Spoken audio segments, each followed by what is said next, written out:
시청자 여러분 안녕하십니까. 네. 배나 강의 23번째 시간입니다.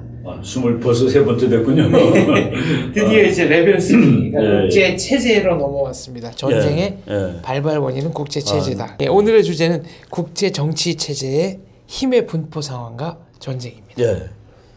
이제 뭐 전쟁 이론이 엄청나게 많지만은 그러니까 우리가 이제 아직까지 전쟁 이론 한 거가 그 인간들이 싸우는 거다. 아니다 국가들이 싸우는 거다.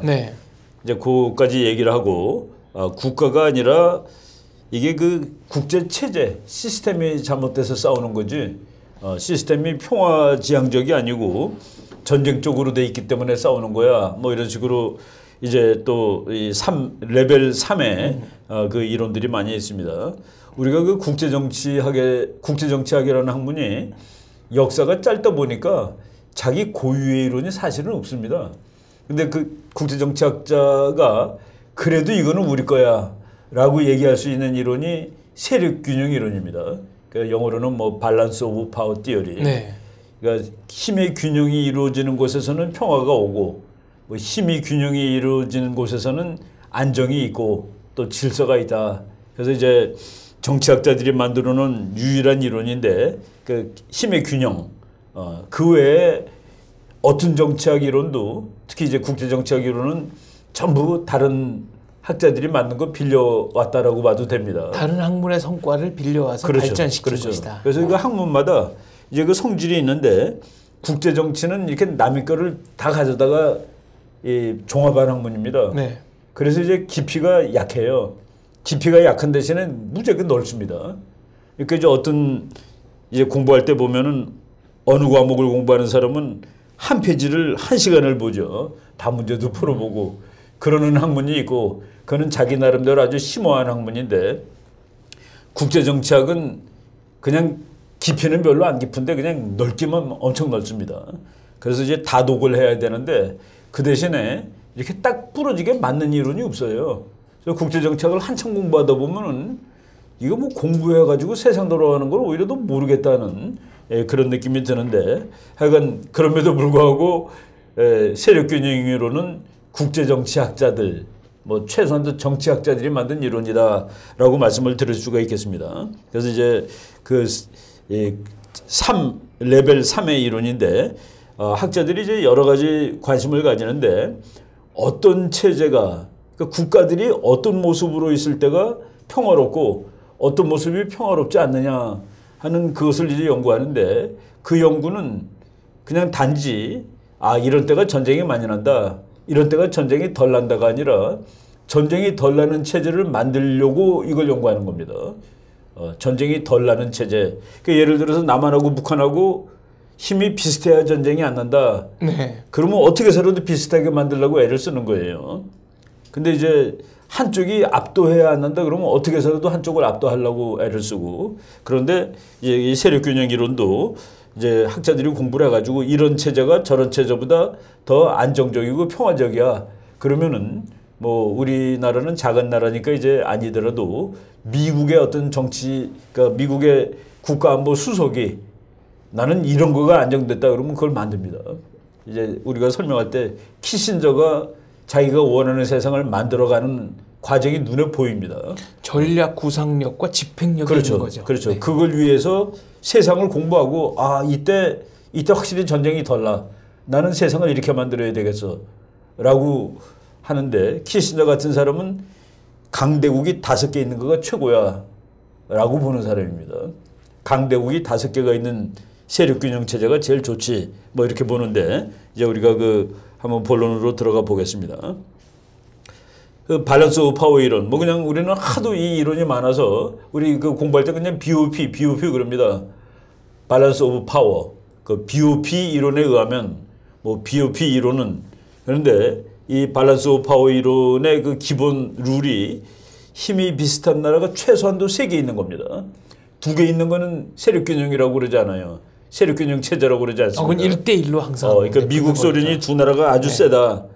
이런 체제를 양극체제라고 우리가 얘기했는데 사실 양극체제도 균형을 이루는 거죠. 그러니까 세력균형 그래도 되는데 우리가 세력균형 이거는 세력균형 체제야 그러면은 최소한도 강대국이 3개 있는 체제입니다. 3개. 그래서 힘이 비슷한 3개 이상의 강대국이 있는 국제체제가 평화를 위해서 가장 좋다라고 주장하는 이론이 세력 균형 이론이죠. 왜 3개 또는 그 이상이 있는 거가 제일 좋느냐? 3개가 있으면 서로 견제한다 이겁니다. 균형을 이루고. 견제와 균형. 그러니까 또 여기 이제 학자들이 홀수로 있는 게 좋다. 홀수. 강대국이 2개 있는 것도 안 되고 4개 있는 것도 안 돼요. 이것도 세력균형 체제라고 보기가 나쁜 거예요. 홀수로 있는 것을 세력균형 체제라고 그러는데 그래서 3, 5, 7 정도를 세력균형이라고 치고 그거보다 더 많아지는 것도 별로 좋지 않은 체제를 칩니다. 그래서 그 학자들이 강대국이 3개짜리, 5개짜리 그래도 좀 봐주면 7개까지 이것이 제일 아름다운 체제지. 역사를 보니까 그게 제일 괜찮은 것 같아. 근데 이제 거기서 왜 괜찮냐? 그런 체제는 평화스럽고 안정됐다. 평화와 안정. 그런데 이제 홀수의 강대국이 존재하는 거가 좋고 그리고 힘이 그 뭐 그냥 논리적으로 보면은 세 나라가 있으면 어떻게 되겠습니까? 뭐 삼국 정립으로 네.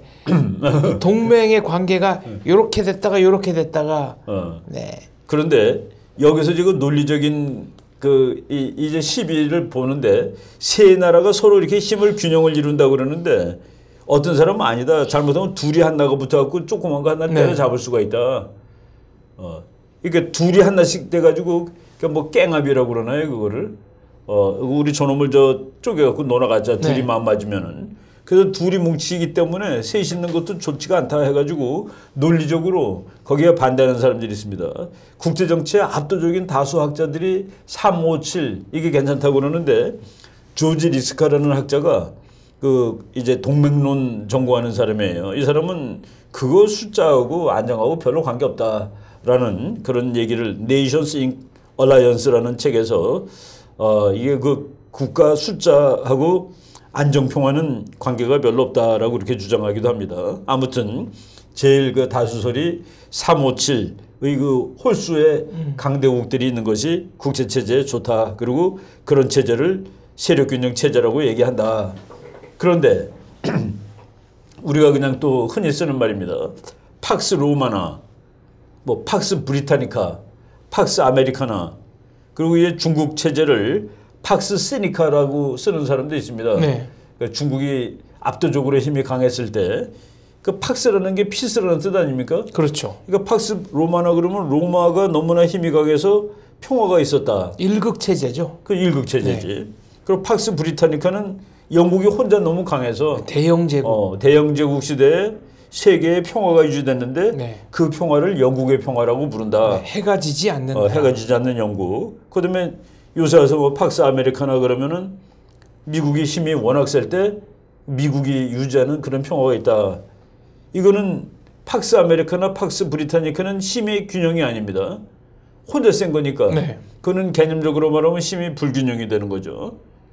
그런데 힘의 지금 분명히 그 다수의 학자들이 3, 5, 7 정도로 이렇게 홀수의 강대국이 있을 때 평화와 안정이 돼 있다고 그러는데 하나가 있을 때 평화로운 거 아니냐. 하나가 있을 때. 그래서 이 팍스 아메리카나, 뭐 팍스 브리타니카 이론은 이제 바로 세력균형 이론의 정면 도전장을 내는 그런 이론이라고 봅니다. 그런데 케네스 월츠, 이 사람도 뭐 엄청나게 유명하죠. 케네스 월츠라는 학자는 아니다. 2개 있는 거가 제일 좋다. 2개. 3개, 5개도 아니고 1개도 아니고 2개가 제일 좋다라고 얘기했는데 양극 체제가 제일 양극 체제가 제일 좋다. 그래서 이 사람은 bipolar is better than multipolar. 그래서 아예 이 사람 논문 제목 중에 그 stability of the bipolar world, bipolar system이라는 논문이 아예 있습니다. 그러니까 그 강대국이 2개 있는 양극 체제가 제일 안정된 체제다. 그래가지고 양극 체제가 다극 체제보다 낫다. 그렇죠. 그러니까 두 나라가 강대국이 있는 거가 여러 나라 강대국이 있는 것보다 훨씬 더 아름다운 체제라는 거예요. 그 2차 대전 이후에 양극 체제가 그 미국하고 소련이 2차 대전이 있으면서 3차 대전이 안 나고 세상이 변했습니다. 보통 이제 1차 대전, 그러니까 1차 대전 이후의 세상에서 나타난 문제점이 해결되기 위해서 1차 대전이라는 전쟁이 있었고 그리고 1차 대전이 또 만들어 놓은 세계 그 세계 1919년부터 1939년 2차 대전 터질 때까지 이 세계도 문제점을 해결하기 위해서는 또 한 번의 전쟁이 있었다는 그 얘기죠. 그러니까 전쟁을 통해서 앞에 있는 시스템이 바뀌었는데 냉전은 전쟁을 안 하고 끝났거든요. 그리고 냉전 시대 때는 큰 전쟁이 없었습니다. 원래 큰 전쟁은 강대국들은 전쟁하는 나라인데 냉전 시대 때 강대국 중에 전쟁한 나라가 큰 전쟁은 아무도 안 했죠. 네. 그래서 그 케네스 월츠라는 아주 유명한 사람입니다. 우리가 그 현실주의 2세대를 대표하는 학자인데 냉전 시대 강대국이 2개 있는 시대가 제일 안전하다. 그러니까 지금 뭡니까? 하나 있을 때 안전하다는 이론. 하나가 평화롭다. 둘이 평화롭다. 셋 이상이 평화롭다. 그 이론이 다 있어요. 그러니까 이제 세력기능 이론이 제일 유명했는데 그 이론을 이렇게 그 팍스라는 이론하고 그리고 이 양극 체제가 제일 안정하다는 이론이 도전장을 내고 깨고 있다라고 얘기하고 있습니다. 그런데 우리가 그러면은 이 이론이 어떤 거가 맞느냐? 지금 왜 이걸 뭐 이런 걸 논리적으로 따져보느냐 하는데 그 얘기했듯이 그런 세상을 만들려고 노력을 하는데 어느 세상이 제일 좋으냐를 우리가 확신을 가져야지 그렇게 만드는 겁니다. 그래서 이제 이 경험적으로, 역사적으로, 그리고 논리적으로 맞느냐 이렇게 보는 거죠. 그리고 이 사람들이 내세운 그 가설들이 맞는 가설이냐, 그리고 방법적으로 이 사람들이 그 설명하는데 맞는 거냐. 그리고 극이라고 그러는데 그러니까 세계에 있는 것이 제일 좋다. 극이. 네. 세계의 강대국 삼극 체제. 네. 근데 그거를 어떻게 세느냐? 세는 기준이 뭐냐? 네. 예를 들어서 뭐 1815년에 나폴레옹 전쟁 딱 끝났을 때 그때 유럽에는 극이 몇 개냐? 이걸 어떻게 계산해야 되는 거냐?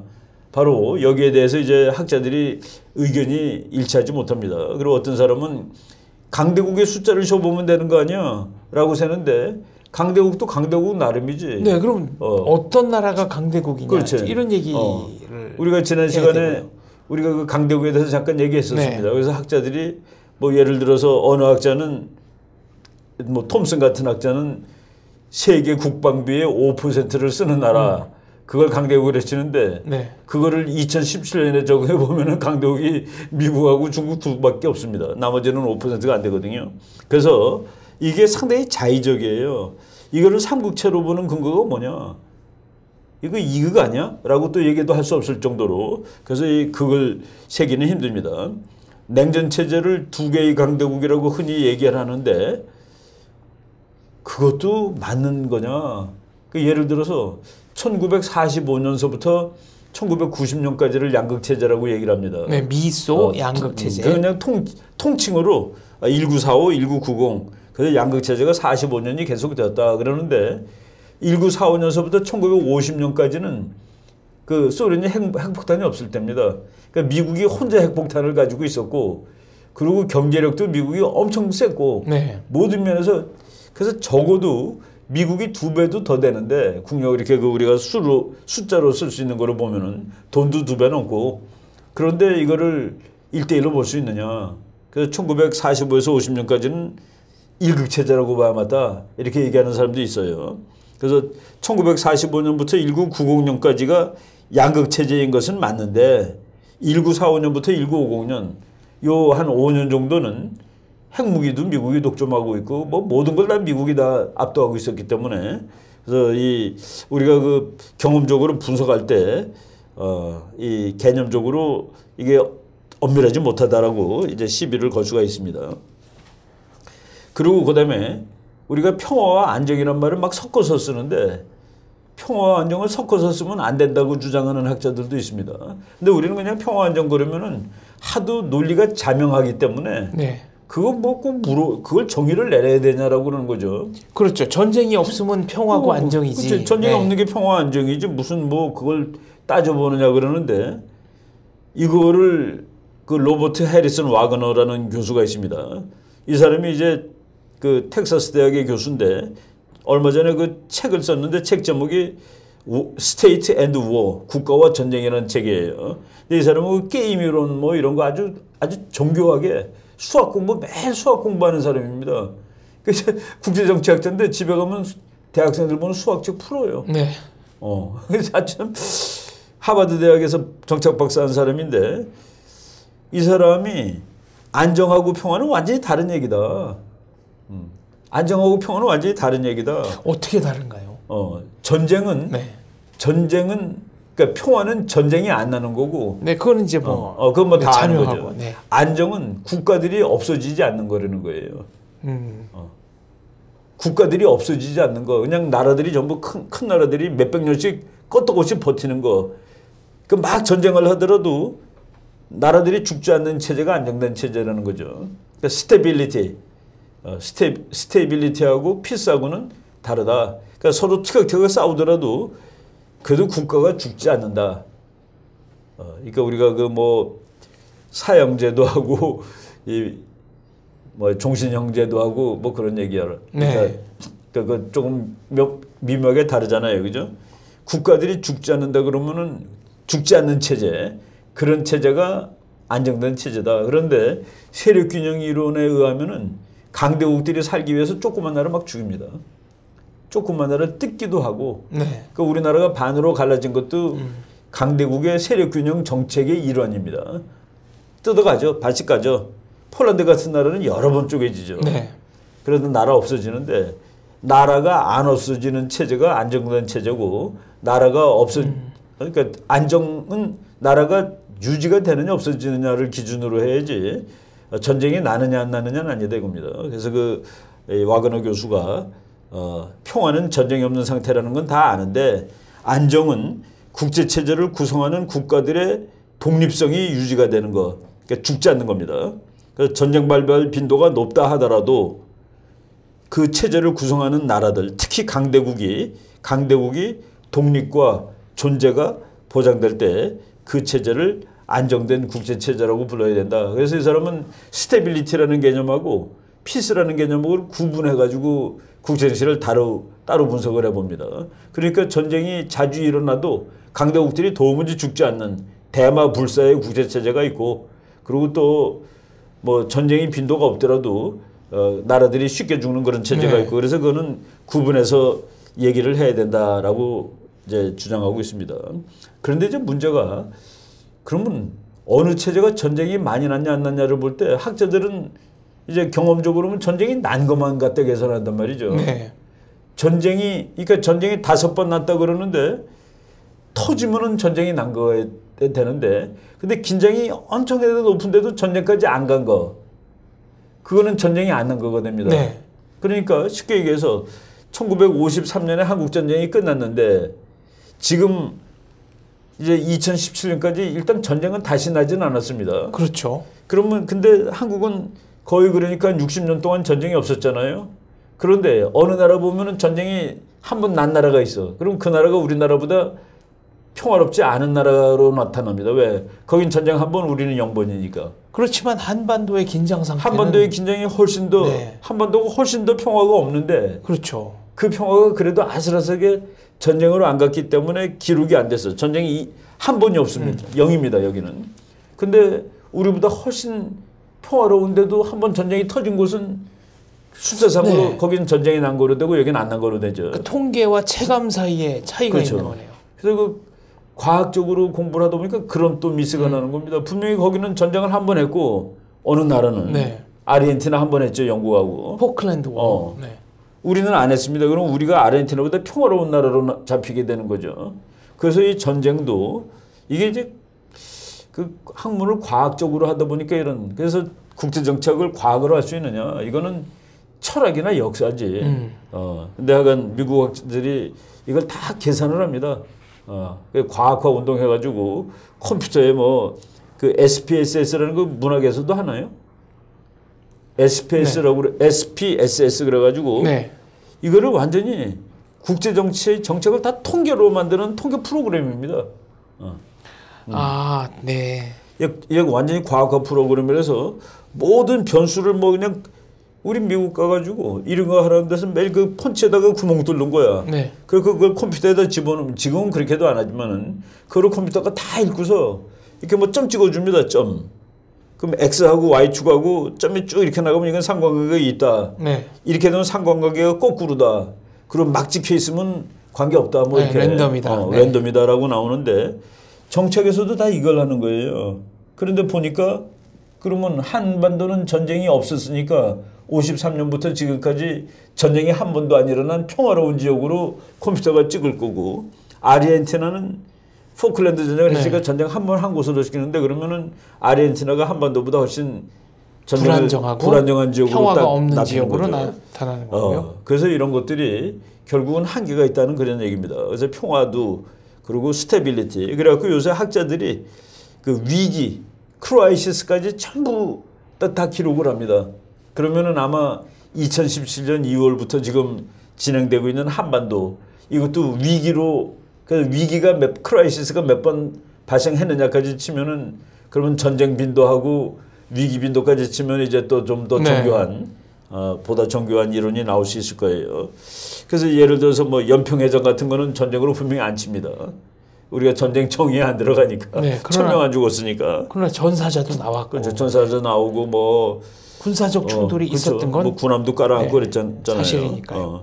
그리고 미국이 그레나다 침공한 거. 레이건 대통령. 레이건 대통령 때. 이런 것도 전쟁으로 그 기록에는 안 나오거든요. 이런 것들이 전부 다 전쟁한 행위고. 그리고 큐바 미사일 사건 같은 거는 그거는 뭐 사실 조그만 전쟁 몇 개보다 더 진땀 나는 거죠. 그렇죠. 근데 핵전쟁 직전까지 그렇죠. 갔으니까. 뭐 지구가 다 깨지는. 근데 그거는 전쟁으로 치면 0입니다. 안 일어났으니까. 그래서 이런 문제점들이 이제 과학적인 연구에 이제 있다 겁니다. 그래서 전쟁으로 비화하지 않은 수많은 분쟁들을 이걸 어떻게 계산할 거냐. 한반도는 평화지대인가 전쟁지대인가. 전쟁의 발발 횟수로 치면은 한반도는 지난 60년 동안 평화의 지역입니다. 근데 누가 봐도 이거는 평화는 아니죠. 그래서 이걸 계산하는 방법이 측정하는 방법이 좀 더 다양화되고 그리고 국제 긴장 같은 거를 또 계산해야 되는데 그것도 언제부터 언제까지 이런 거를 알 수는 또 없어요. 그래서 기왕의 전쟁 연구는 전쟁으로 비화된 경우를 분석 대상으로 삼는 한계가 있다. 이거를 이제 극복하기 위한 노력이 또 있어야 됩니다. 전쟁 데이터, 일어난 전쟁을 다루는 것이다. 혁명도 그래요. 성공한 혁명만 기록이 되는 겁니다. 그렇군요. 네. 그래서 혁명 시도나 이런 그렇죠. 시도 같은 거는 잡히지가 않습니다. 통계에. 그러니까 어느 나라는 매일 그냥 혁명이 일어나려고 그냥 부글부글 끓는데 한 번도 혁명을 성공시키지 못했으면은 그 나라는 정치적으로 안정된 거로 거꾸로 잡힐 수 있죠. 근데 정말 괜찮다가도 한두 번 혁명 난 나라는 저 나라는 혁명이 몇 번 났네로 잡히는 겁니다. 그래서 이제 그 전쟁 데이터 이런 거 사용이 한도가 있는데 뭐 그럼에도 불구하고 우리가 이제 지금 가용한 데이터가 그렇게 많지 않습니다. 지금 우리가 어느 체제가 안정됐느냐를 따져보는데 극이 몇 개 있느냐 그리고 그 시대에 전쟁이 몇 개 있느냐 이거는 이미 전쟁 데이터를 만들어 놓은 거를 보고서 대입을 하는 거니까 그래서 이제 살펴보니까 우리가 이제 초장에 전쟁론 초장에 얘기했던 것들인데 Correlates of War Project Data, COW 프로젝트에서 미시간 대학 데이터죠. 그거가 65년까지 했다가 80년까지 했다가 지금 2000년대 초반까지 한 데이터 세트가 다 나왔습니다. 그리고 이제 잭 립이라는 이 사람도 그 강대국 전쟁을 1495년부터 1975년까지 했는데 이 사람 데이터 그리고 위기만 다른 데이터도 있긴 있습니다. 최근에 전쟁만 해서 갖고는 안 되고 국제 위기도 다 계산해 봐야 된다해서 위기 다른 데이터도 있고 그리고 또 뭐 이제 점점 이런 거 시비가 걸리면서 이 코딩하는 방법 전쟁 여기 전쟁이냐 아니냐 이렇게 기록하는 방법도 정교화가 돼가지고 지금은 뭐 처음에 세력균형 이론 맞냐 틀리냐 따질 때보다는 훨씬 좋은 데이터가 많이 나와 있는 상태다라고 이렇게 말씀드릴 수가 있겠습니다. 그런데 이제 전쟁 연구가 이렇게 하다 보면은 요새는 옛날보다 덜해요. 그러니까 전쟁 연구를 전쟁 연구의 아주 번성기 그거를 한 1980년대 그 정도로 칩니다. 그때는 뭐 책도 엄청나게 나오고 이론도 많이 나왔는데 이제는 더 나올 이론이 없어서 그런지 그래서 그 책 같은 거가 그렇게 그냥 정리한 책이 나오지 아주 센세이션한 이론이 이렇게 탁 튀어나오진 않습니다. 뭐 Expected Utility Theory라든가 뭐 Democratic Peace Theory 그러니까 뭐 민주국가들은 평화롭다. 뭐 그런 것들이 톡톡 나오는 거가 90년대 무렵 나오고 지금은 뭐 이렇게 차라리 최근에는 이제 전쟁은 인간의 그 행동에서 많이 없어졌다는 그런 것들이 나와요. 그래갖고 그 인류학자들 뭐 그런 사람들이 인간의 마음속에는 그래도 평화가 있나 보다 하는, 그래서 그 전쟁에 대해서 그래도 우리가 그렇게 좌절할 필요는 없겠다. 그런 책들이 이렇게 나오는데 내가 아직 뭐 과문한 탓이지만은 요새 나온 책들 보면은 인간은 전쟁을 벌이지 못했다라는 책들이 또 야금야금 나오는 것 같아요. 네. 그러니까 그 최근에 뭐 인류학자들 또는 생물학자들이 그래도 인간 마음에는 이 전쟁을 안 하는 그런 것들이 있는 것 같아. 확실히 전쟁이 줄은 건 틀림없어. 뭐 이런 식으로 나오는데 2010년, 10몇 년 후부터는 그렇지는 않은 것 같다는 그것도 이제 앞으로 한번 우리 이 전쟁론 강의 중에 소개하도록 하겠습니다. 그래서 내가 얼마 전에 산 책인데 이 크리벨드라는 이스라엘 학자가 쓴 책인데 우리가 전쟁의 신을 마르스라고 합니다. 네, 마르스. 네. 그게 전쟁의 신이잖아요. 마르스는 죽지 않았다라고 딱 1페이지에 써 있습니다. 마르스는 아직 죽지 않았다. 네. 우리 인간은 아직도 언제든지 전쟁할 수 있는 마음의 대비가 다 돼 있다는. 하여간 최근에 나온 책들은 그러니까 과학적인 움직임이라기보다도 전쟁은 이제 많이 줄었다. 인간의 마음엔 전쟁이 없는 것 같아. 아니야. 전쟁을 계속할 것 같아 하는 그런 이 논쟁거리가 있어요. 한스 모겐스 교수가 뭐 국제정치 아주 대표적인 학자인데 세력균형은 이거는 인간 상태의 불가결하고 거의 자연스러운 거다. 쉽게 얘기해서 물은 뭐 낮은 곳으로 흐른다. 이게 다 균형이야. 물은 뭐 높은 곳에서 낮은 곳으로 그렇죠. 흐르고. 물리학의 법칙이죠. 물리학적인 법칙이고 네. 국제사회에서는 그냥 저 나라가 힘이 세면은 나는 당연히 우리끼리 힘을 합쳐서 큰 나라랑 이제 대결을 하는 거예요. 네. 또는 뭐 내 힘으로 이 나라가 힘이 세면은 내가 밥을 굶어가면서도 무기를 더 사오고 그래서 힘을 맞추는. 그래서 이거는 국제정치뿐만 아니라 모든 정치에서 불가결하고 본질적인 것이다라고 얘기를 했는데 또 그렇지 않은 경우도 있고 그렇지 않다고 주장하는데 일단은 이 모든 사회과학 용어가 개념적으로 정확하지가 않습니다. 그래서 이게 정책을 의미하는 거냐, 세력균형 그러면 어느 나라의 정책, 그 나라 지도자들이 하는 정책을 의미하느냐, 또는 실제 그 상황을 보고서 균형이라고 얘기하는 거냐, 또는 정말 힘이 비슷한 거를 얘기하는 거냐, 어떤 형태라도 있는 거를 다 균형이라고 얘기하는 거냐. 우리 인간은 뭐 균형, 우리 자연 상태가 균형 상태 아니에요? 끼우러졌어도 그걸 균형으로 보는 겁니다. 그런 거냐. 그래서 이 개념이 모호하다. 다만 그냥 많은 학자가 이제 동의하는 거 이퀄리브리엄이라는 뜻입니다. 이퀄리브리엄. 역동적 평형. 네, 힘의 그러니까 평형. 네. 내가 100이에요, 힘이. 그러면 여기가 한 90쯤 되는 거를 균형이라고 본다, 그죠? 근데 그것도 우린 마음이에요. 왜 90이라고 보냐? 95가 아니야? 뭐 이렇게. 네. 왜 80은 아니고 왜 80은 90이야? 아니고. 네. 이것도 또 우리가 말할 수 없는. 그래서 어떤 사람은 도미넌트 파워가 없는 건 다 균형으로 쳐야 된다. 도미넌트 파워.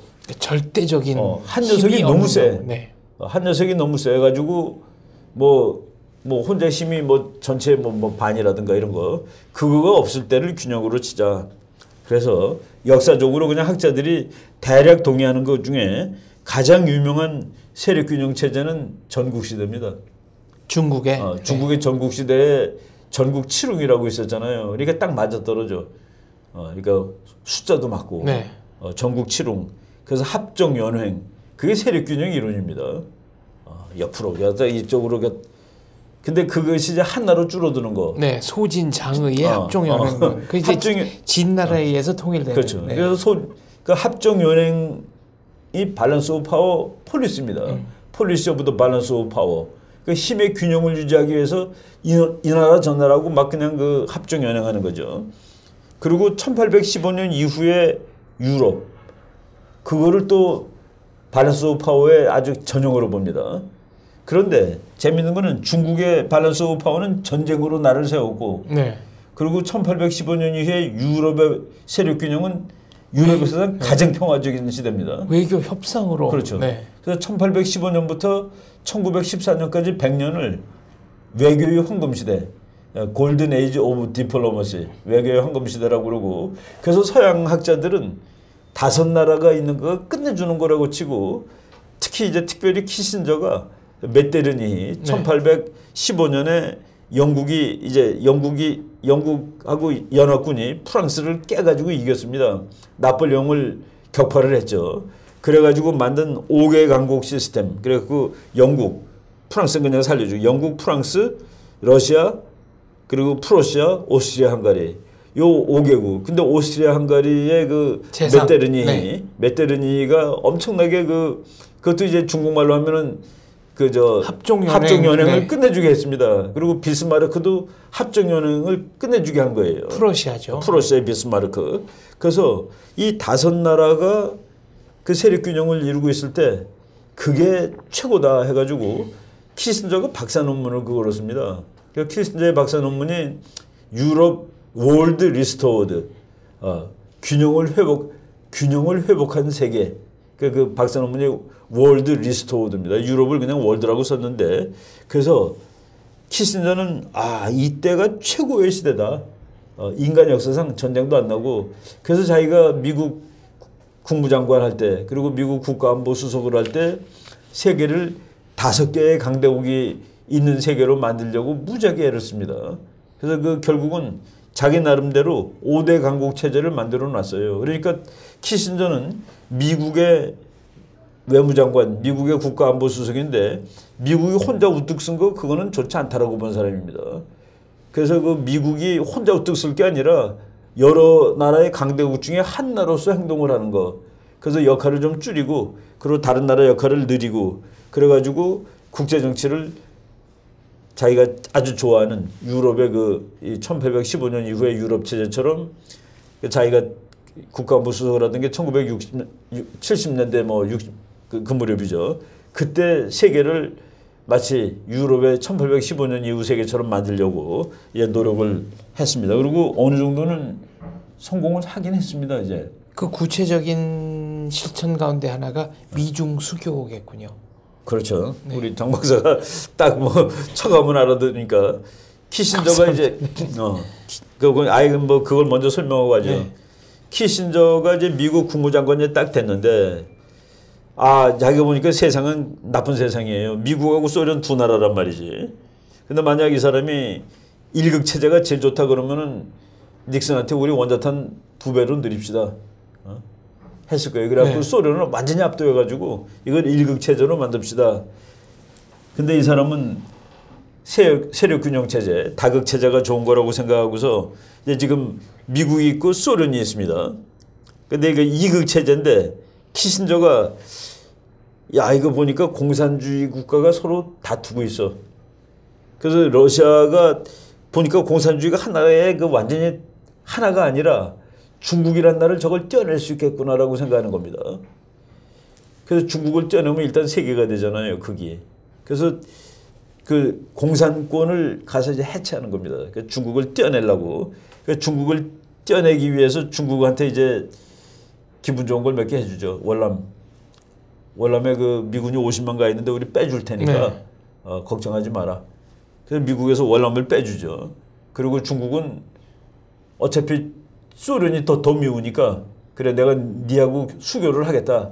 그래갖고서 키신저 닉슨이 중국을 수교를 해가지고 공산권을 2개로 잘라놓습니다. 그래서 미국, 중국 그리고 소련 3개가 되는데, 그때 키신저가 5개를 만들기 위해서는 유럽을 독립을 시켜야 되겠다. 유럽을 강화시켜가지고 하나로 뭉쳐서 강화시켜야 되겠다. 네. 그때 이제 EU라든가 이런 발상이 나오는 거죠. 네, 이제 처음에 ECC. ECC. 네. 그래서 유럽을 세워놓으면 이제 4개가 되는 거죠. 4개도 안 되고 이제 하나를 더 해야 되는데 그게 일본입니다. 근데 일본을 끄집어내야 되는데 일본을 끄집어내는 거가 바로 닉슨 독트린입니다. 아시아 국가들 국방을 너네 힘으로 해. 너네 힘으로 국방을 해. 그래서 이제 일본이라는 나라를 미국이 완전히 국방을 거의 책임져 주고 있는데 네가 한번 길러봐. 네 힘 해봐. 근데 이제 일본은 돈은 어느 정도 되니까 그래서 중국을 잘라내서 3개로 만들고 유럽을 강화시켜서 4개가 되고 그리고 아시아인의 당연한 아시아인의 손으로 했고 일본까지. 그래서 그 키신저가 꿈꿨던 그 메테르니식 세력균형 체제가 미국, 중국, 일본, 소련, 유럽. 그래서 5강 체제를 만드는 그것 때문에 월남전쟁 끝나고 그러는 겁니다. 월남전쟁이 그래서 그냥 허겁지겁 끝나는 게 중국을 불러내기 위해서. 그리고 닉슨 독트린이라는 거는 아시아 너네들 네 힘으로 국력을 증강시켜. 그러니까 일본이 그때 국력 증강시키는 그러니까 일본을 끄집어내는 거죠. 그래서 키신저는 자기가 박사 논문에서 가장 평화롭고 아름다운 세계 메테르니의 그 질서 잡힌 5대 강국 체제 그거를 만들라고 애를 쓰고 자기 나름대로 이제 만들었는데 뭐 어쨌든 간에 결국은 소련이 망하는 거로 끝나고 양극 체제는 끝나고 이제 지금 미국 1극 체제로 1990년부터는 들어가는 것이죠. 하여간 뭐 키신저는 그렇게 노력을 했습니다. 그러니까 우리가 뭐 말한 논리지만은 그 압도적인 다수 소리가 그렇습니다. 3나라 이상 그리고 이퀄리브리엄 힘이 비슷비슷할 때 이럴 때 평화가 온다. 그래서 힘이 강대국 또는 동맹국 사이에서 어느 정도 균형적으로 배분된 상태에서 평화가 보장된다. 이건 우리가 상식적으로 알 수 있죠. 근데 거꾸로 국가 간 힘의 배분 상태에서 불균형이 뚜렷하게 나타날 경우 그 국제체제의 전쟁 발발 가능성은 현저하게 증가한다. 그러니까 여기서 이 사람들이 가정하는 것은 내가 힘이 더 세면은 우리 장 박사의 나라보다 나의 나라가 힘이 더 세면은 힘센 나라가 침략할 유혹을 느낀다는 거예요. 그러니까 세력균형이라는 가정하는 거는 강대국은 약소국을 공격하고 싶은 유혹을 느낀다. 그래서 강력한 국가가 존재하는 것은 침략 유발의 요인이다. 그래서 국제정책의 압도적인 다수가 이렇게 생각했다는 얘기입니다. 근데 이제 이것도 학자들마다 조금씩 다 달라요. 뭐 5개가 좋다는 사람 지금 키신저 그랬죠. 네. 그렇지만 카플라는 3개가 좋다고 그러고 아니야 카플라하고 월즈는 3개가 아주 나쁘다고 그럽니다. 3개가 아주 나쁘다. 사실 근데 그거는 우리 학교 다닐 때 배울 때는 등산 갈 때 3명이 가면은 올 때 같이 와요. 네. 그죠? 근데 4명이 가면은 둘이 떨어져서 둘. 둘둘로 네, 갈라지죠. 그러니까 셋이 있는 게 좋다라고 그랬는데 근데 이제 셋이 나쁘다는 거는 두 나라가 합쳐서 한 놈을 죽일 수 있다는 그런 의미에서 나쁘다고 얘기하는 거죠. 이제 이거는 뭐 논리이기 때문에 뭐 얼마나 더 맞다 틀리다는 거 알 수가 없는데 이거를 학자들이 직접 역사에다 놓고 계산을 테스트를 해봅니다. 그래가지고 1극 체제가 좋으냐 다극 체제가 좋으냐 뭐 이런 걸 가지고 이제 뭐 논문이 뭐 수태만이 나옵니다. 제가 이거 뭐 그냥 옛날에 썼던 논문인데 네. 미국에서 공부하고 와가지고 오자마자 제가 첫 번째로 학술 잡지에다가 썼던 논문이에요. 그래서 그 제목이 국제정치 체제의 힘의 분포 상황과 전쟁 해가지고 뭐 그때 아주 공부하고서 머리가 싱싱할 때 그때 썼던 네. 논문입니다. 오늘 말씀드리는 거가 그때 썼던 것을 뭐 기억을 되살려가지고 그래서 학자들이 뭐 3개가 좋으냐 5개가 좋으냐 가지고 뭐 또는 7개 논쟁이 많아요. 그런 부분 잠깐 얘기해 보겠습니다. 네, 강대국 숫자가 늘어나는 거가 좋다라고 보는 사람들은 이게 뭐라고 그러냐면은 우리가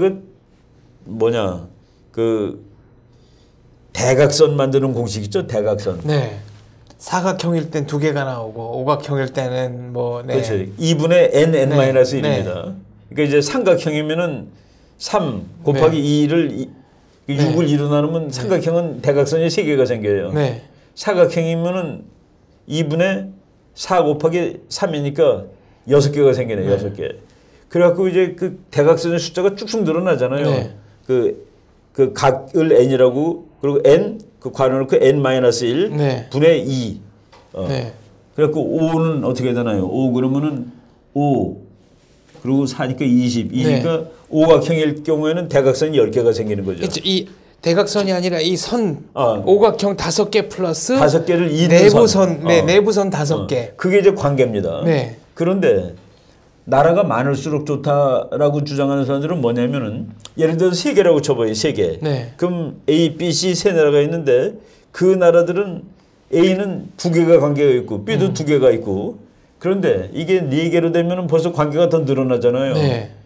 그래서 관심을 모든 나라한테 가는 관심이 어느 정도가 있어야 되는데 그 관심이 작아지는 거지. 그러니까 우리가 그 오각형일 때는 이게 10개가 생기니까 네, 관계망이 10개가 생기죠. 그러니까 내가 이제 오극 체제 중에 한 나라라면은 나한테는 9개의 줄이 생기는 겁니다. 이 나라들하고. 그러니까 나의 관심 중에 9분의 1, 9분의 1, 9분의 1, 9분의 1이 되는 거죠. 이 나라들은. 네. 근데 세 나라의 경우에 나의 관심 중에 반, 나의 관심 중에 반. 그래서 관심이 어느 나라의 관심이 어느 정도 퍼센트가 이상이 돼야지 전쟁도 나는 거다.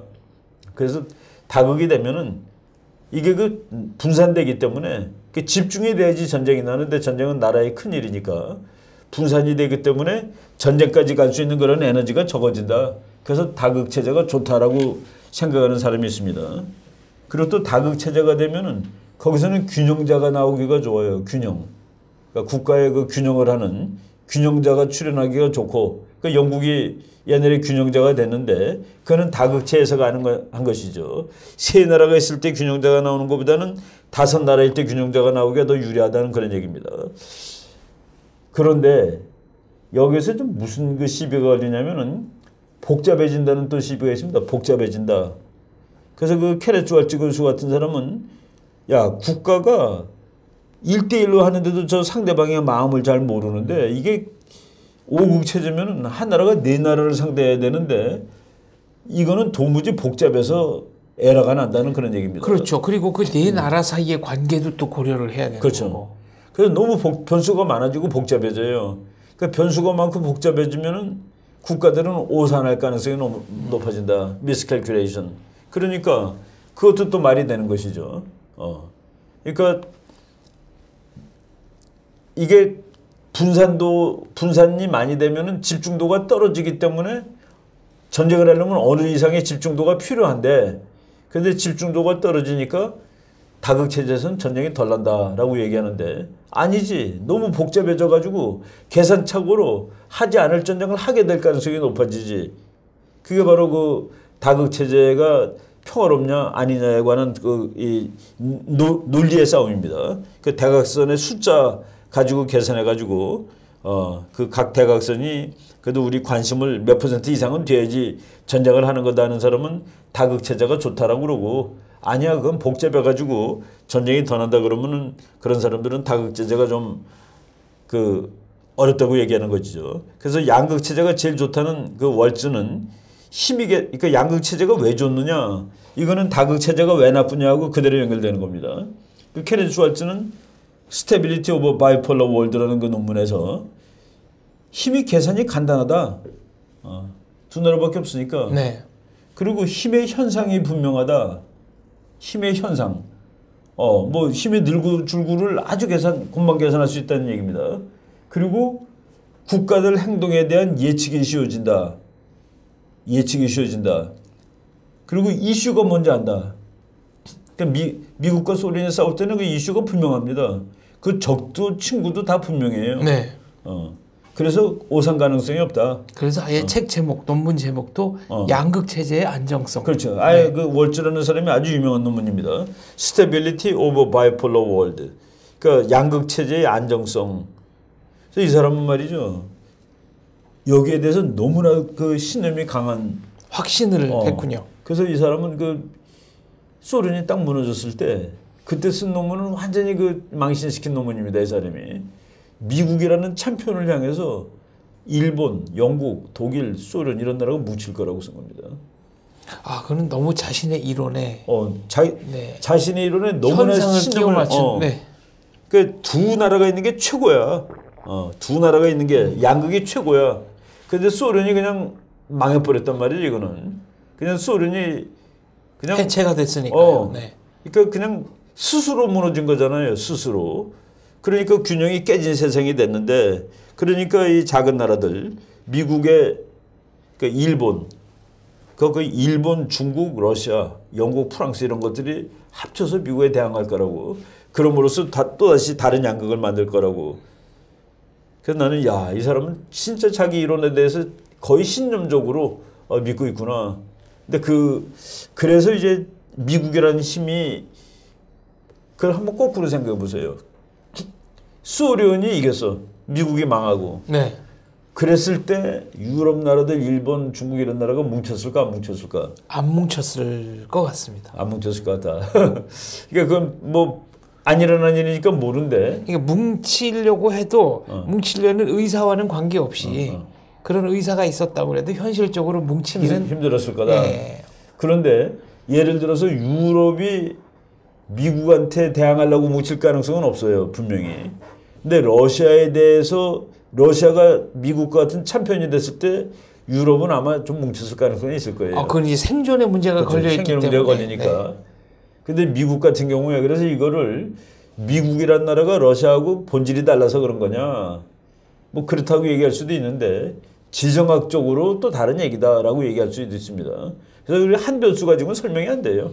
그러니까 유럽 입장에서 보면 소련이 공산주의 국가였기 때문에 두려운 거냐 아니면 바로 국경을 맞대고 있는 군사 강국이기 때문에 두려운 거냐 이걸 따져봐야 된다는 말씀이고요. 그렇죠. 그래서 우리가 국제 정치는 변수 하나 가지고 설명하는 건 다 틀립니다. 그러니까 지금 말씀하신 대로 이제 이렇게 얘기할 수 있어요. 미국이 참편으로 남는데 유럽 나라들은 미국한테 대항하지 않았다. 그런데 이제 만약의 경우 소련이 참편으로 남았으면은 유럽 나라들은 대항했을 가능성이 분명히 더 높을 거다. 합쳐서. 네. 그러니까 미국은 좋은 나라, 소련은 무서운 나라다.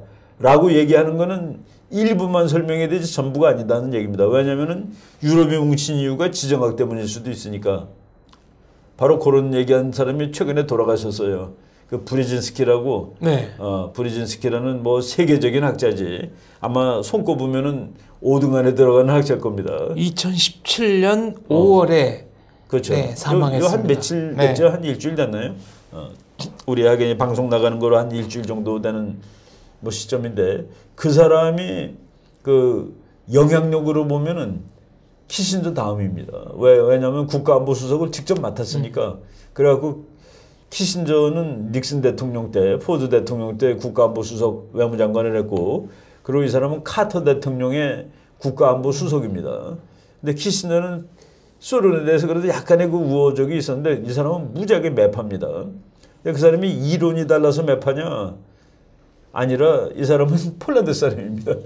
폴란드 사람들은 체질적으로 러시아를 적대심을 삼죠. 폴란드 자체가 뭐 러시아에 의해서 여러 번 그러니까 유린당했고 러시아를 제일 두려워하는 나라가 폴란드인데 아마 그래서 러시아에 대해서 그 대소 강경책을 썼을 거예요. 폴란드는 장교단 이 통째로 끌려가서 아예 다 사살당한 적도 있고. 그렇죠. 네, 그래서 폴란드 국가의 첫머리가 그렇죠. 그대가 존재하는 한 그대가 살아있는 한 폴란드는 존재한다. 역설적으로 나라가 여러 번 없어졌기 때문에 독립의지를 잃지 말아라 이런 얘기 아니겠습니까? 근데 지금 뭐 우리가 브레진스키 교수의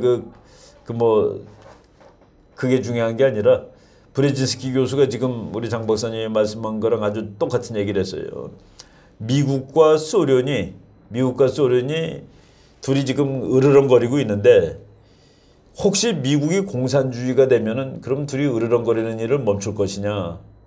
또는 소련이 자본주의 국가로 변신을 하면은 으르렁거리는 일을 멈출 거냐? 근데 이 브레진스키 교수가 쓴 책 제목이 게임 플랜이라는 책입니다. 냉전이 아주 뭐 한참 정점에 올랐을 때예요. 80년대 중반에 쓴 책인데 거기가 뭐라고 썼냐면은 두 나라가 정치 체제를 바꾸고 경제 체제를 바꿔도 둘은 싸울 수밖에 없다. 왜냐하면 그 두 나라는 콜라이딩 임파이어라고 썼습니다. 운명적으로 부딪히게 돼 있는 제국들이라는 거예요. 그러니까 쉽게 얘기해서 둘 다 힘이 세기 때문에 싸운답니다. 생각이 달라서 싸운다라기보다도 그래서 그 브리진스키 교수 이론에 의하면은 한 나라가 힘이 빠지면은 두 나라 사이에 평화가 온다 해요. 싸울 이유가 없어지는 거라. 그러니까 러시아가 망하고 몰락했기 때문에 오히려 그 두 나라 사이에 평화가 온다라고 얘기를 한 것이죠. 바로 근데 하여간 월즈 같은 사람은 너무나도 자기 신념이 강해서 양극 체제가 최고다. 그리고 양극 체제 이거 뭐 자기 나름대로 이론이 다 있어요. 양극 체제는 주변부가 없다. 그리고 두 나라 큰 강대국은 그나마 자기 부하들, 자기가 데리고 있는 나라들하고 질서를 유지하고 질서를 관리하고 그래서 관리를 할 수 있다. 분쟁을 관리한다. 그리고 왜 싸우는지를 서로 너무나도 정확히 알고 있다. 적과 친구가 분명하고 이슈가 분명하다. 그래서 양극 체제가 제일 좋다라고 이렇게 얘기를 했습니다. 그 긴장과 그리고 양극 체제가 거기 긴장이 너무 많지 않느냐, 위기도 많지 않느냐 그런데 이 사람은 그래도 그게 전쟁보다는 낫지. 그게 전쟁보다는 낫지가 이 사람 답입니다. 그리고 현재 작은 전쟁은 미래의 큰 전쟁을 하는 것보다 지금 작은 전쟁 하는 게 더 나아. 미리 긴장 완화, 미리 해결 그렇죠. 제시. 네. 그래서 그 양극 체제가 아주 긴장은 아주 참 긴장스럽죠. 언제 핵전쟁 날지도 모르고. 그렇지만 그 긴장을 통해서 진짜 전쟁의 에너지가 해소되는 거야. 네. 라는 그런 얘기를 합니다. 중간적 견해가 있어요. 중간적. 다극체제는 전쟁의 빈도가 높다. 전쟁을 많이 해요. 그렇지만 그 큰 전쟁은 없다. 그리고 양극체제는 전쟁의 빈도는 없는데 이건 싸우면 끝나는 거다. 한 번 일어나면 크게 터진다. 한 번 일어나면 크게 터진다. 근데 월즈는 또 그것도 또 반박을 합니다. 이 사람은 항상 양극체제도 좋아하니까. 오히려 소규모 전쟁이 많이 나는 거가 양극체제다. 그 양극체제는 큰 나라들이 큰 싸움을 못해요. 그러니까 자기 그 밑에 있는 프록시라고 그러죠. 프록시. 그래서 아예 프록시 워라고 그럽니다. 월남 전쟁은 미국과 소련이 대리전. 네. 한국 전쟁도 미국과 소련의 대리전. 네. 그리고 프록시 워는 이제 항상 제한 전쟁이 됩니다. 리미티드 워가 되는데 프록시 워가 끝까지 가면은 그러면 선수끼리 진짜 나와야 되잖아요. 그죠? 네. 뭐 월남하고 그러니까 베트남, 사우스 베트남하고 노스 베트남이 싸우는데 이거를 제한하지 않으면은 중국, 미국 또는 소련, 미국이 싸워야 된단 말이죠. 네, 제3차 대전으로 3차 대전으로 가는 거죠. 그래서 요 프록시 워는 컨트롤을 하는 겁니다. 어인 이상 못 올라가게. 그래서 냉전 시대의 전쟁들이 핫워가 있었어요. 콜드워 시대에 핫워가 있는데 핫워는 전부 다 꼬마. 그러니까 리미티드, 제한된. 그 제한을 뭐를 제한하느냐. 뭐 예를 들어서 미국은 절대로 만주는 폭격하면 안 된다. 있는 무기를 다 쓰지 않습니다. 네. 그리고 또 핵무기는 절대로 쓰면 안 된다. 그리고 전쟁의 그 범위를 절대로 어느 이상 안 넓혀요. 네. 그러니까 어디 이상은 절대로 폭격하면 안 돼. 그래서 그 전쟁 때 2차 대전 이후에 냉전 시대 때는 양극 체제에서 전쟁이 나긴 나는데 그 전쟁은 항상 리미트가 있었다. 어느 이상 올라가지 않았다는 그런 얘기입니다. 그래서 왈츠는 지금 중간견해가 다극 체제는 전쟁이 자주 나지만은 큰 전쟁은 없고 양극 체제는 조금 나지만은 큰 전쟁이 한 번 나면 다 큰일 난다라고 얘기한 데 대해서 월츠는 그거랑 또 반대로 그렇지 않다. 소규모 전쟁이 빈발하지만은 양극 체제 큰 전쟁은 안 난다. 왜? 다 끝나는 전쟁이니까. 그래서 그런데 이렇게 얘기하는 거는 그러면 전쟁의 규모를 가지고 평화 안정을 따져보는 거냐? 안정성의 기준이 전쟁의 규모냐? 그렇게 생각하는 것이 지극히 강대국 이론이죠. 그러니까 우리가 전쟁 논리를 다 공부하면서 보면은 우리 들으시는 분들이 저거는 너무나도 강대국적 이론이구나. 강대국의 시각이 반영이 된 이론이네요. 그러니까 전쟁은 강대국이 하기 때문에 네. 전쟁 이론은 압도적으로 강대국 이론입니다. 약소국이 전쟁 이론은 만들 뭐 그게 없죠. 세계사적으로 그렇게 중요하지 않다고 보는 느낌이 그래서 듭니다. 우리가 이거 공부하면서 이건 확실히 그 강대국적 이론이다. 네. 이런 걸 가지고 논쟁하는 거가 전쟁의 규모를 따지고 말이야 횟수가 아니라 그 강대국적인 겁니다. 그리고 이 양극 체제 같은 경우에 네. 3등 국가가 3등이 하나의 극으로 등극하는 건 거의 불능합니다.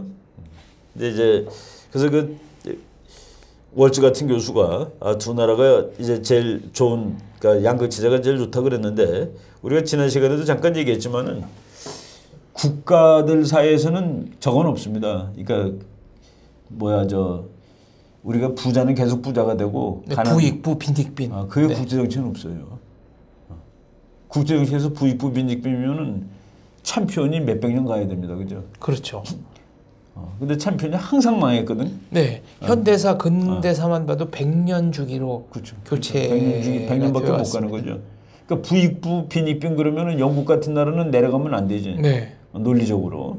그래서 국제 정치에서는 그 힘의 구조 변화에는 부익부 빈익빈이 없다. 그리고 국제 정치에서는 흥망성쇠가 있다. 그리고 오히려 미국이 지금 세계 챔피언인데 많은 사람들이 그냥 그 생각 없이 가정하는 거 저것도 곧 내려간다. 그러니까 그러니까 논리가 그래요. 야 저놈이 말이야 부자라고 지 혼자 다 해먹어. 그래서 부익부 빈익빈이야 라고 얘기하면서도 동시에 미국의 시대는 반드시 끝날 거다라고 또 확신하는 거. 그거가 우리 스스로의 논리적 자가당착입니다. 국제정치에는 부익부 빈익빈은 없어요. 그러니까 흥망성쇠가 있는데 이제 양극체제는 어떻게 그 밸런싱을 하느냐. 양극체제 밸런싱은 동맹이 아닙니다. 둘이니까 적대적 둘일 때는 내적 밸런싱입니다. 그러니까 뭐냐면은 저쪽이 힘이 세면 핵무기 하나 더 만드는 거예요. 그러니까 옛날에 그 삼극체제나 사극체, 그러니까 이 멀티폴러 시스템에서는 다극체제에서는 동맹을 불러와 동맹을 불러와서 힘을 늘렸는데 이제 양극체제에서는 자기 힘을 늘려가지고 그러니까 내적 밸런싱을 하는 거예요. 그러니까 내적 밸런싱을 하는 거가 국내적인 노력을 통해서 그러니까 남북 간의 균형은 우리가 이제 미국 힘을 빌려서 했는데 이제 미국 힘이 만약 약해지면은 우리가 우리 힘 가지고 밸런싱을 할 수가 있는 겁니다. 그리고 이제 세력균형 이론을 가장 결정적으로 또 이제 폭발시킨 이론이 이것도 우리가 초반에 했습니다. 그 지오프리 블레인이라는 호주 학자인데 그 사람은 전쟁은 언제 나느냐? 너하고 나하고 누가 더 힘이 센지 모를 때. 오히려 비슷할 때. 그러니까 전력이 비슷할 때. 그래서 그 블레이니 교수는 아주 아주 끝내주는 명제를 만들었어요. 우리 둘 사이에 두 나라 사이에 dispute about the measurement of power. 누가 더 힘이 센지를 모를 때. 측정이 어려울 때. 그러니까 누가 더 힘이 센지 모를 때 그때 싸우는데. 그러니까 뭡니까? 세력 균형은 전쟁의 원인이 된다죠. 누가 더 힘이 센지 모르니까 싸운다. 그러니까 여기서는 이게 또 논리인데 지금 우리가 오늘은 그 논리만 얘기하는 겁니다. 전쟁을 이길 수가 없으니까 내가 못 싸운다야. 그러니까 그 세력 균형 이론은. 그러니까 힘이 비슷하면 내가 아무리 먼저 하더라도 이기기가 힘들어요. 그런데 그걸 거꾸로 뒤집으면은 내가 어차피 죽진 않는다. 저놈이 나를 이기려면 오래 걸려. 그래서 그 공격을 당하는 나라는 언제든지 내가 맞서서 싸울 마음 태세가 있는 겁니다. 그래서 이거가 이 논리만 가지고서는 아주 이것도 맞는 것 같고 저것도 맞는 것 같아요. 두 나라의 국력 차가 많이 나면 압도적으로 강한 나라는 굳이 전쟁을 하지 않아도 되는 거죠. 다른 수단을 통해서 그렇죠. 말로 되니까. 그래서 그 세력 불균형이 오히려 평화롭지 않느냐. 왜 안 싸워도 되니까. 바로 이겁니다. 그래서 블레이니는 dispute in the measurement of라고도 하고 about the measurement of power. 국가들이 누가 세냐 가지고 견해가 일치하지 않아요. 그래서 싸우는 겁니다. 견해가 이쪽이 훨씬 센 거가 확실하면 안 싸우지. 그래서 이 모겐소 교수 책 보면 이런 말이 나옵니다. 수많은 국제정치 이론이 서로 상충하고 있는데 뭐가 맞냐? 1. 논리적으로 일단 맞아야 된다. 근데 논리적으로는 우리 인간 사회과학 이론이 둘 다 그렇게 맞습니다. 둘 다 맞아. 힘이 비슷하면 싸운다도 맞고 힘이 불균형해야 싸운다도 맞고 다 맞는데 그래서 한번 살펴보자 그러면 역사에. 그래서 그 이론을 테스트하는 건 두 가지입니다. 일단 논리적으로 맞냐를 봐야 되고 또 다른 거는 역사적 경험적으로 그랬냐라고 그게 봐야 되는데 지금 오늘 우리가 국제 체제, 힘의 분포 상황하고 전쟁 관계를 일단 논리적인 측면에서, 로직 측면에서 뭐 세력 균형이 좋다, 양극 체제가 좋다, 다극 체제가 좋다, 뭐 다 중간적인 이론이 더 맞다라는 그 논리적인 거를 이제 우리가 쭉 한번 얘기를 해봤습니다. 네. 그리고 이제 다음번에는 그러면 역사적으로 봤을 때 어떠냐? 역사적으로 봤을 때 어떠냐? 그래서 그걸 한번 그 학자들이 해놓은 거를 그 테스트한 결과를 한번 소개하는 거로 하겠습니다. 알겠습니다. 배너가기 23회 국제 정치 체제의 힘의 분포 상황과 전쟁은 여기까지 하겠습니다. 감사합니다. 예.